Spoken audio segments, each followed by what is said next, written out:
The New York Rangers need more size, more toughness, and more energy. So today, we are taking a look at 3 different NHL draft prospects that can provide exactly that.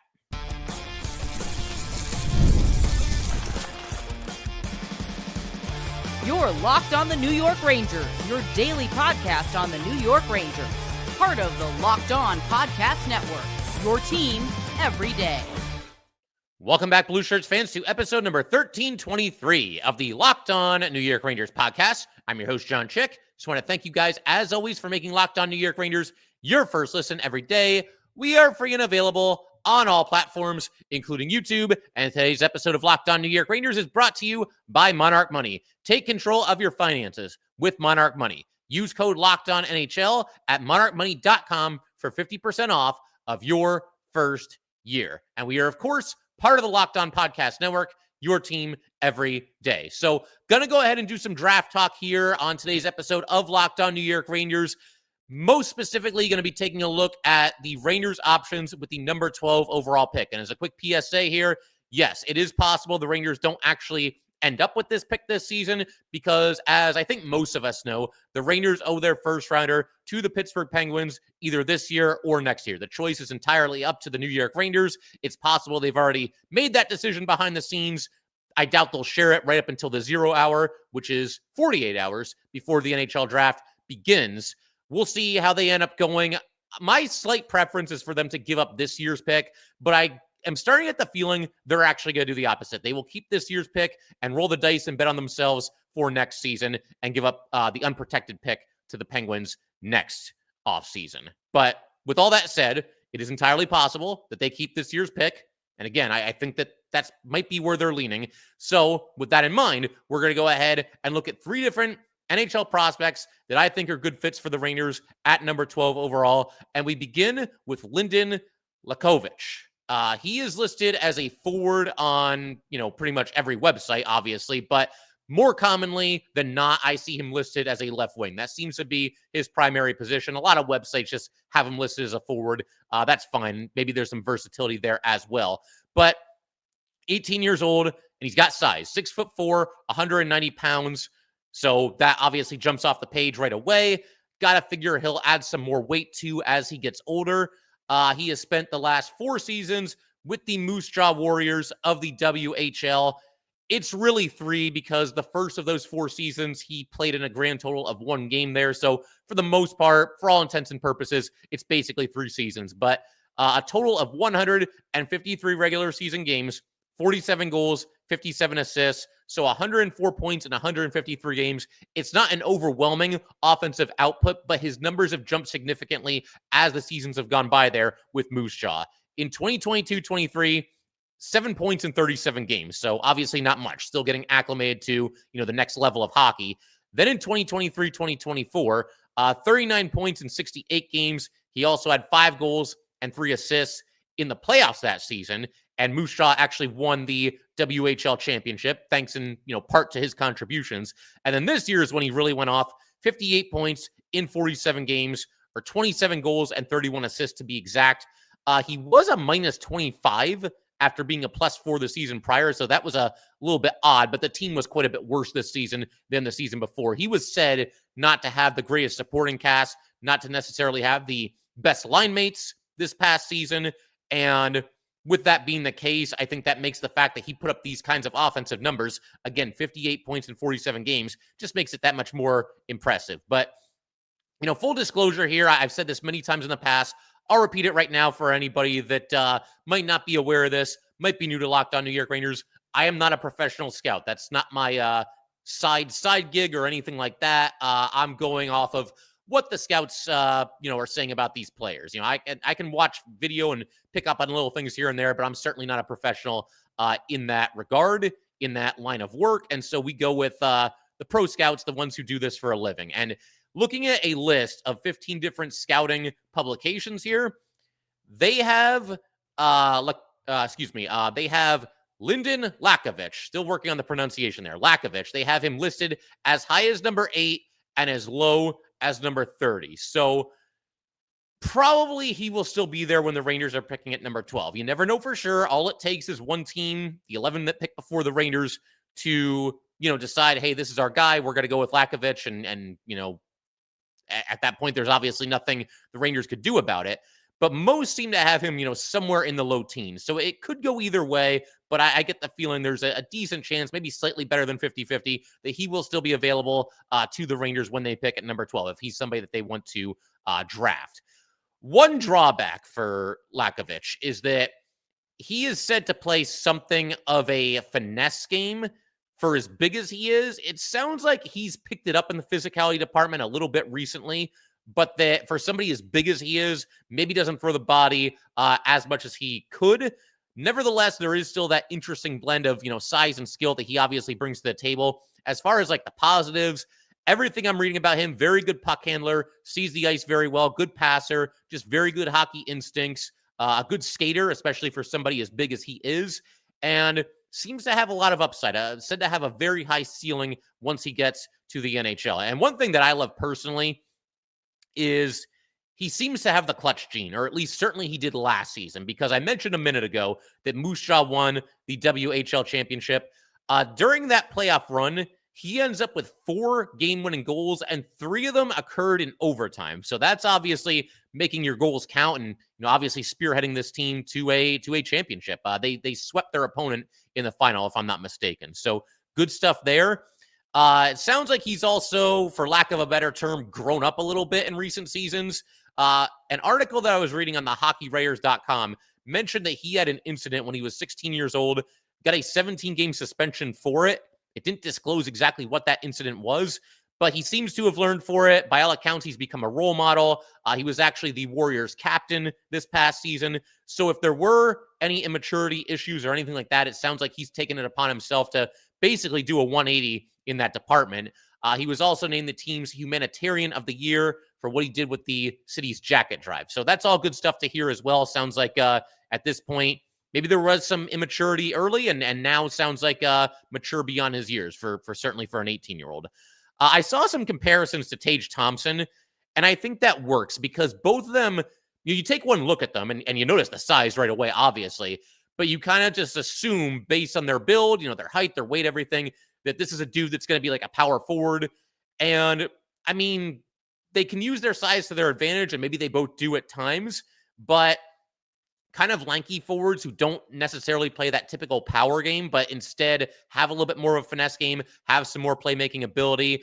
And in the case of Thompson, somebody that took a while to develop. And it sounds like, again, just going by scouts, that could also be the case for Lakovic, that he might be brought along slowly, or, even if he gets to the NHL, it might take a couple of seasons for him to, really reach his potential. He's somebody that I think whether you're the Rangers or anybody else that drafts him, you might have to have some patience. And we're not always the best in that department. I include myself in this as Ranger fans, but I think if he is the guy, just be patient. Eventually he'll get there. Again, he is said to have a very high ceiling once he gets to the NHL.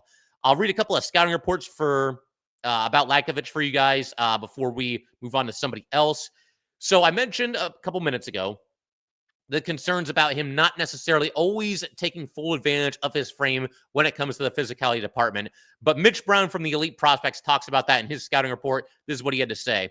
We did have some questions about his physical game. Yes, he's tall and electrifying with the puck, but he always ended up on the outside of battles and didn't use his body much. He challenged that perception at the CHL USA Prospects Challenge. Not sure anyone did more for their stock in that game than Lakovic.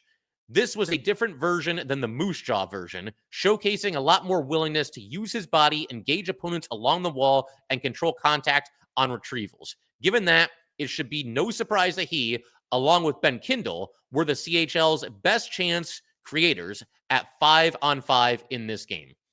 Yeah, so it sounds like that prospects game that he played in, again, the CHL USA Prospects Challenge, he really did a lot in the physicality department.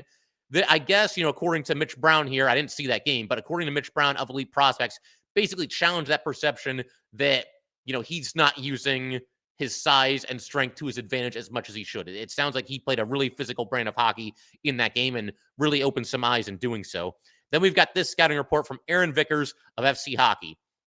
His ability to execute subtle, high-skill plays in tight areas stands out, supported by a soft touch with the puck and quick hands. His quick release and accuracy make him a dangerous finisher, though he has also flashed some playmaking ability, hinting at a more well-rounded offensive toolkit. Whether it's slipping a pass through traffic or pickpocketing an opponent, he consistently showcases strong puck skills. Lakovich's skating is aided by his long legs, giving him a fluid, rangy stride that is effective in transition. While he doesn't come across as the fastest player, his stride efficiency and puck protection skills make him hard to contain when carrying the puck up the ice. So, yeah, I mean, just good stuff all around. This sounds like somebody that is a very well-rounded player, can help the Rangers in a lot of different ways.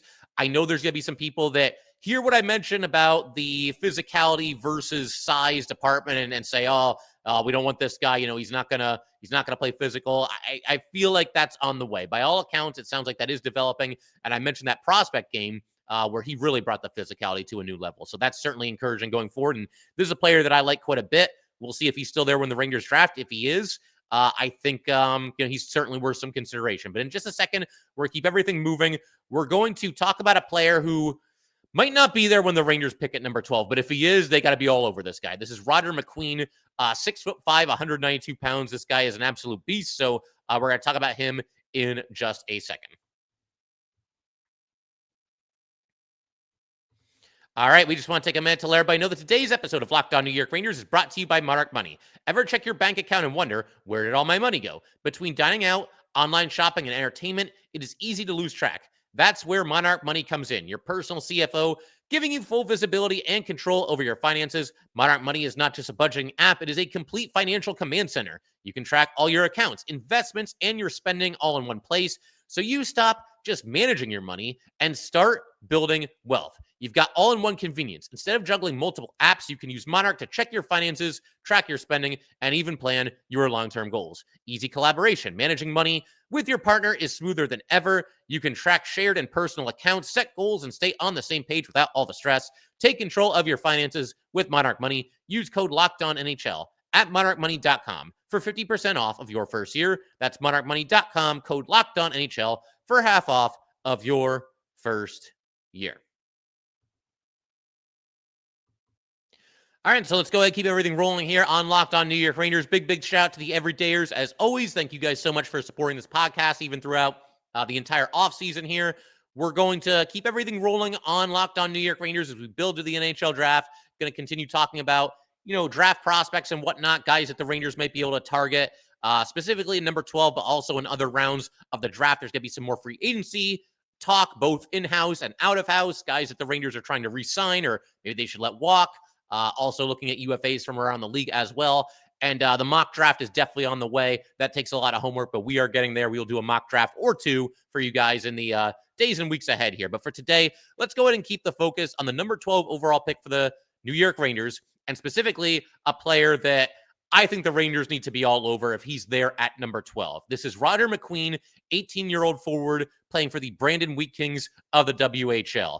And just like Lakovich, the first thing you're going to notice about this kid is the size. Listed at 6'5", 192 pounds. This guy is an absolute monster.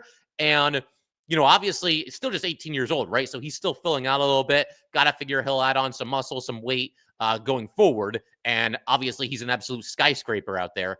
Full disclosure, though, here on McQueen, I don't think he's going to be there for the Rangers at number 12. It's not impossible. We've been surprised in the past. You never know what can happen once the NHL draft gets rolling, right? So, a great example is a couple of years ago, Gabe Perreault. I never for a second thought that he would be there at number 23 for the Rangers. I remember talking about different options that the Rangers could draft at number 23 that year, and I thought about not even talking about him because I didn't think there was any way.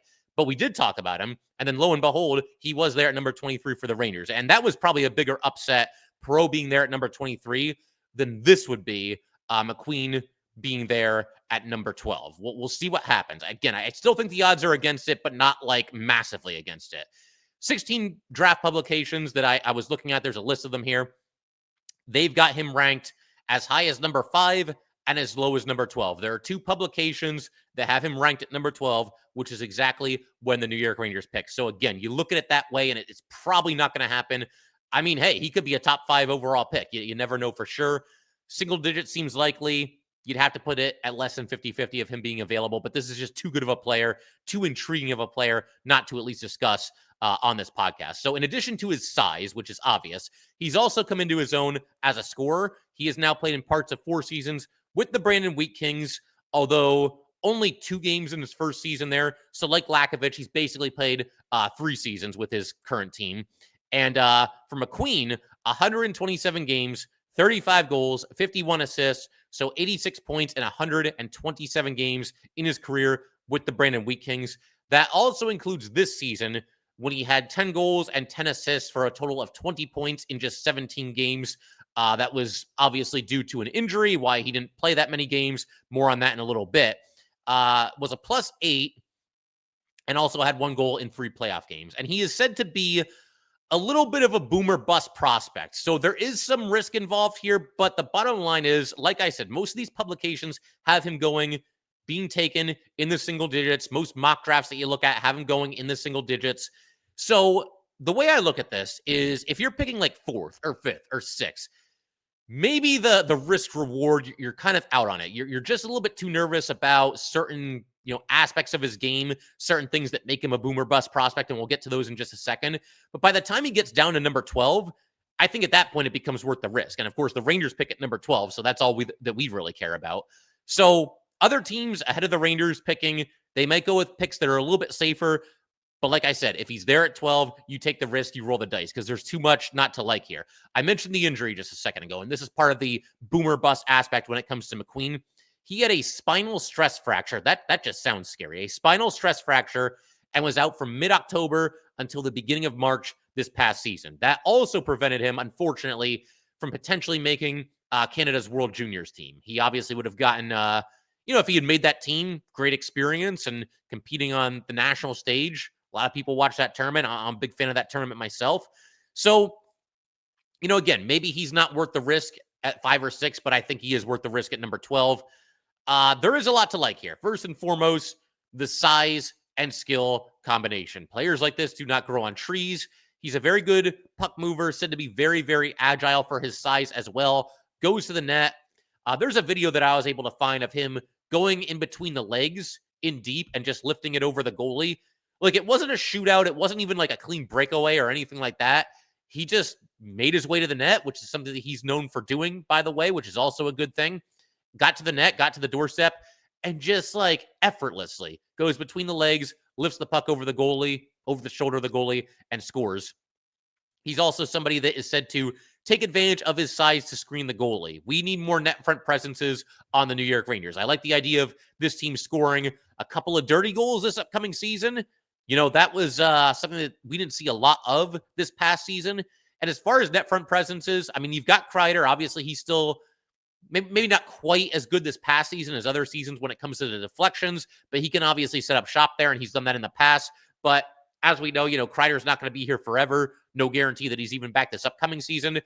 I've been saying this. I do not hate the idea of, even on the second power play unit, just sticking Matt Rempe in front of the goalie. Just stand there, screen him, deflect it if you can. We saw 1 or 2 deflection goals by Rempe this past season. I mean, he only had 3 goals, but there were a couple of them. We've seen a couple of them and a couple chances on those plays. But the bottom line, I do think the Rangers could use a player, of this ilk, somebody that can fight their way to the net, and also, stay at the net once they get there, set up shop in the crease and not allow anybody to move them. And it sounds like McQueen could be the guy there. I mean, certainly his size, his strength, it's going to be very difficult to move him if he doesn't want to be moved. He is also said to be becoming a more physical player. Sounds like there is still room to improve there, but it is coming along. It is moving in the right direction. And he will occasionally lay in one of those, really big hits that, brings the crowd to their feet and gets you out of your seat and all that good stuff. Also sounds like if there is a weakness, it might be his defensive game. A couple of scouts seem to agree that there's times where he gets a little bit lost in coverage in the defensive zone, kind of ends up just sort of floating around. But that's something that I think good coaching, that can bring you along a little bit. I mean, it's nice to have those instincts and whatnot, but a player in that regard, I think, can be coached up. He's been compared to players such as Kirby Dach, Evgeny Malkin, and Ryan Johansson. As far as the scouts, I'll leave you with McQueen, what they're saying about him, because again, these people do this for a living. We've got Tom Watson from Smart Scouting.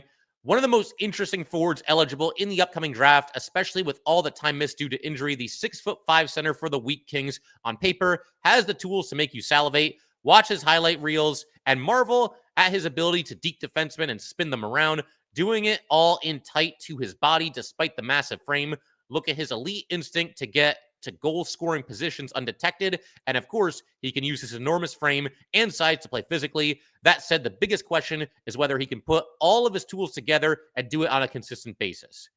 And I should actually mention something right there, because again, reading up on McQueen, it does sound like that might be something where he needs to work on as well. Just the overall consistency of his game. It sounds like there's games where he's out there and he's a monster and he's everywhere. And then there's games where maybe you don't notice him quite as much as you should, especially for somebody that's, as big as he is. But then you've also got a scouting report here from Jason Bukula from Sportsnet. McQueen missed the bulk of the year dealing with an ailing back, but he's returned with purpose and looked strong down the stretch for the Wheat Kings. He's a giant of a man who has a presence. McQueen is equally adept at directing pucks on net, using his size and strength to shield opponents in the process, or extending plays and distributing the puck. Extending plays, that is a key phrase there as well, because there just weren't enough. I mean, once in a while, sure, but there weren't enough sustained offensive zone possessions for the Rangers. A lot of fans really lamented that from this team this past season. It was always one and done, one chance, and then the puck was going the other way, usually on a rush that the Rangers could not defend. It was just a vicious cycle that the Rangers were trapped in last season. And somebody that can extend plays, extend offensive zone possessions, that's going to be very, very nice as well. Whether it's McQueen or whether the Rangers can find a way to add players, of that caliber, that's something important that I think matters for the Rangers going forward as well. So in just a second, we got one more prospect to discuss today. Not as big as the other two, but he is said to be one of the hardest hitting players in the draft this season, and somebody that just has, one of those high motor players, high energy players. And just reading up about him, somebody that I think certainly is what the Rangers need. They need more high energy players. And we're going to discuss that player in just a second.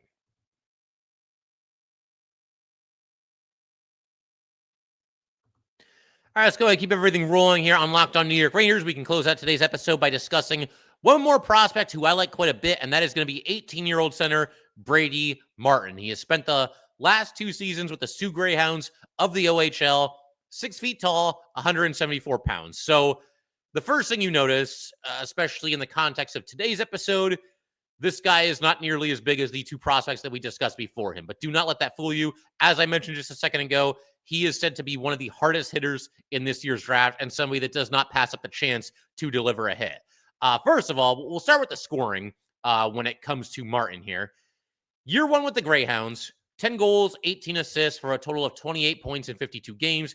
He was also a plus 12, and then 2 points in 11 playoff games. So very modest offensive numbers in his first year with the Greyhounds. Then a big jump in year 2, 33 goals, 39 assists for a total of 72 points in just 57 games. So well over a point per game. He was also a plus 25 and had 2 goals and 2 assists in 5 playoff games as well.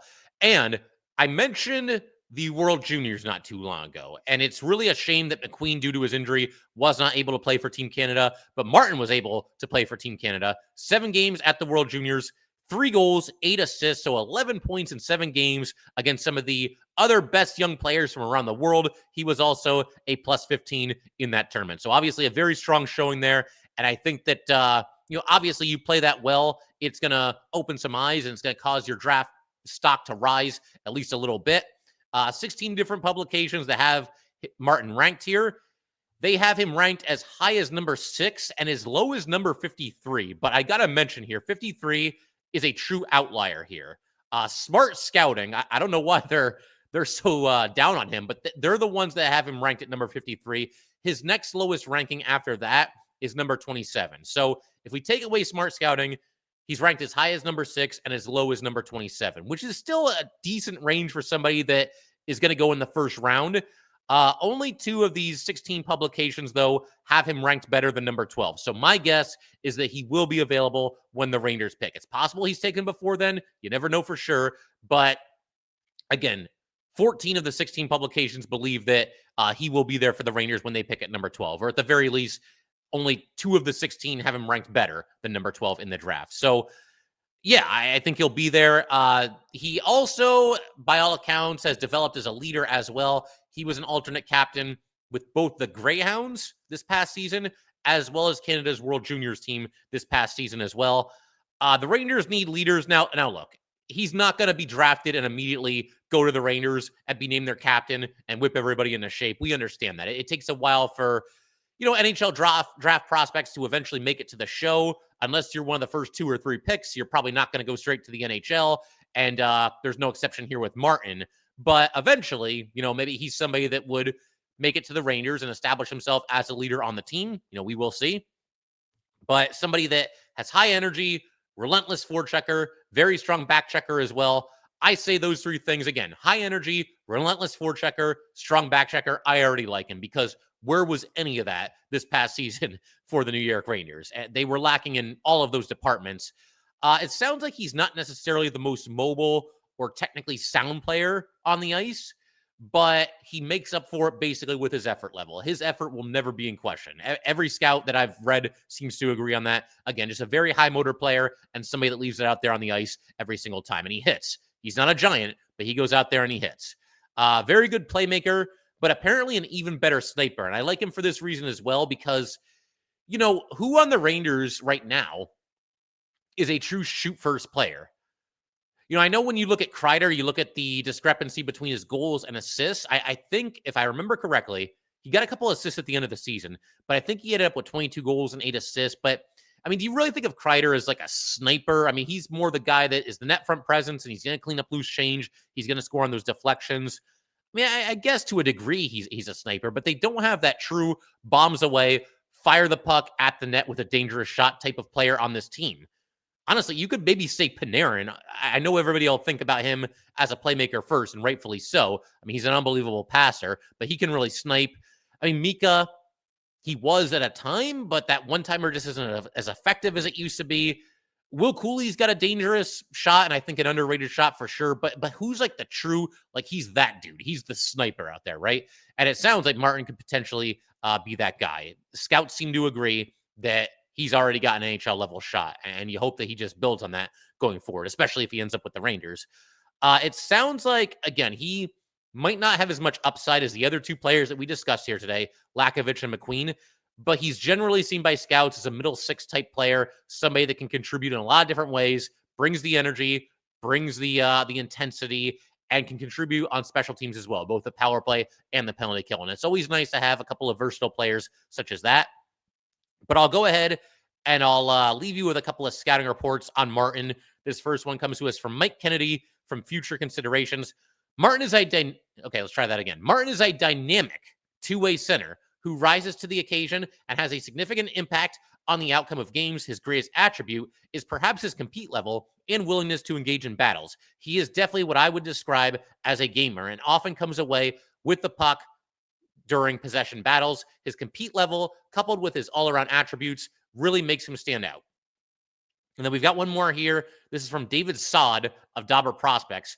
Few players go hard in the paint like Brady Martin. His competitiveness, intensity, and confidence pop off the screen with every shift. Nobody will question his effort, especially not with how physically he plays. He's a force in transition due to his raw strength, and he brings soft hands to go along with it. It's not uncommon to see Martin challenge a defender in the middle of the ice just for Martin to immediately make a move into space to leverage his powerful shot. So again, this sounds like somebody who just will always, he's got that lunch pail kind of attitude, right? Kind of a little bit of a throwback player, goes out there and hits despite not being the biggest guy. This is somebody, you never know with these prospects, right? You never know what can happen. But this to me sounds like somebody who, whether he makes it big in the NHL or not, you got to figure he'll at least play in the NHL if he's going to be a first rounder. But whether he makes it big or not, really becomes something big, an important player, a star player in the NHL, or just kind of a role player with a short career. Whatever happens, it will not come down to due to a lack of effort, a lack of purpose, a lack of energy. And that's the kind of player that I think Ranger fans were kind of starved for right now after seeing the nonsense that we had to see this past season. But we can call it there for today. A couple of notes here. Again, we will be doing the mock draft before long. Got to continue doing my homework on the mid rounds and the late rounds and players that could make sense for the Rangers late in the draft. So I'll continue chipping away at that. And one other thing that I want to do this off season, and this is going to sound familiar to the everydayers, the people that have been with me for all these seasons here, been with Locked On New York Rangers for all this time. So in the past, we've taken a big moment in Ranger history. Usually it's a playoff overtime goal. In fact, I think they all might have been. But we had Panarin score in Game 7 against the Penguins a couple of years ago. And one of the off-season episodes that I did that year was to have you guys go ahead and send in stories of what you were doing, how you reacted, and who you were with when Artemi Panarin scored that goal. And that was a lot of fun. Got a lot of really cool, really heartwarming stories in some cases as well. We ended up doing the same thing with Derek Stepan when he scored in Game 7. A couple of people, sent in stories about that. And then this past year, or I guess I should say last year, the Rangers got to the playoffs and they won 4 games in overtime. So we kind of just grouped them all together and people shared their stories from that. We're going to go in the Wayback Machine here. And some of you probably already know where I'm going with this. I want to hear stories from you guys, from where you were, who you were with, what you were doing when Stefan Matteau scored in Game 7 in double overtime against the New Jersey Devils in 1994. Now, this one is going to be a little bit different because basically, if you are like 33 years old or younger, you can't participate. This goal happened 31 years ago, and so either you weren't born or you were too young to possibly remember it. So that's kind of unfortunate, and I think that's why I've focused on more recent happenings in Ranger history as far as things that we want to cover on here and share stories about. So I'm sorry to anybody that fits that description, that's too young to have even been alive or certainly remember it, when the Stefan Matteau goal happened. I'm sorry that you can't participate in this one. But for those of you that were around, that watched this game, that were living and dying with everything that happened in that Game 7 between the Rangers and the Devils, definitely feel free to send in your stories, and we'll share these in a future episode of Locked On New York Rangers. But that will do it for today. If you guys would like to get in touch with this podcast, please send an email to lockedonnyrangers@gmail.com. Once again, that is lockedonnyrangers@gmail.com. Definitely give us a follow on Twitter as well, @JChik17. Once again, that is @JCHIK17. And definitely subscribe to Locked On New York Rangers YouTube channel. Thanks again, guys. I will see you next time.